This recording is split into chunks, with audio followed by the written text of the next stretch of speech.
कुछ समय पहले की बात है। एक नगर में एक गरीब लकड़हारा रहता था। वह रोज सुबह जंगल जाता, पेड़ काटता और लकड़ियां बेचकर अपना गुजारा करता था। लकड़हारा बहुत ही मेहनती और ईमानदार था। एक दिन वह जंगल में एक पेड़ पर चढ़कर लकड़ी काट रहा था।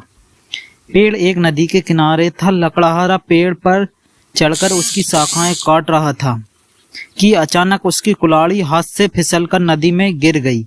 वह घबरा गया क्योंकि वह उसकी रोजी रोटी का एकमात्र सहारा था। लकड़हारा जल्दी से पेड़ से उतरा और कुल्हाड़ी ढूंढने लगा, लेकिन नदी गहरी थी और उसका बहाव तेज था। उसने घंटों तक कोशिश की पर कुल्हाड़ी नहीं मिली। हारकर वह नदी किनारे बैठ गया और रोने लगा। उसे रोता देख नदी के देवता प्रकट हुए और बोले, पुत्र, तुम क्यों रो रहे हो? क्या तुम्हारा कुछ खो गया है?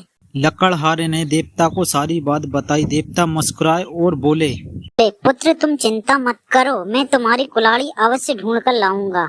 फिर देवता कुल्हाड़ी को ढूंढने के लिए नदी में चले जाते हैं।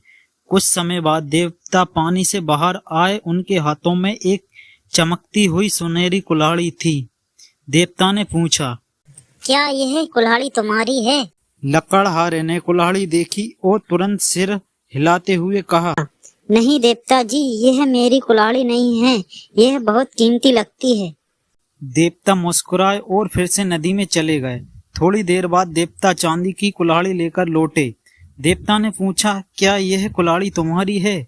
लकड़हारे ने फिर से मना कर दिया और बोला, नहीं देवता जी, यह कुल्हाड़ी मेरी नहीं है, मेरी कुल्हाड़ी तो लोहे की है। देवता तीसरी बार नदी में गए और इस बार लोहे की कुल्हाड़ी लेकर बाहर आए। लकड़हारे की आंखें चमक उठी और वह खुशी से बोला, हाँ देवता जी, यह मेरी कुल्हाड़ी है। देवता लकड़हारे की ईमानदारी से बहुत प्रसन्न हुए और उन्होंने कहा, तुमने सच्चाई और ईमानदारी दिखाई है, इसलिए मैं तुम्हें न केवल तुम्हारी कुल्हाड़ी देता हूँ, बल्कि इन सोने और चांदी की कुल्हाड़ियों को भी मैं तुम्हें इनाम स्वरूप भेंट करता हूँ। लकड़हारा बहुत खुश हुआ और देवता को प्रणाम कर अपने घर लौट गया।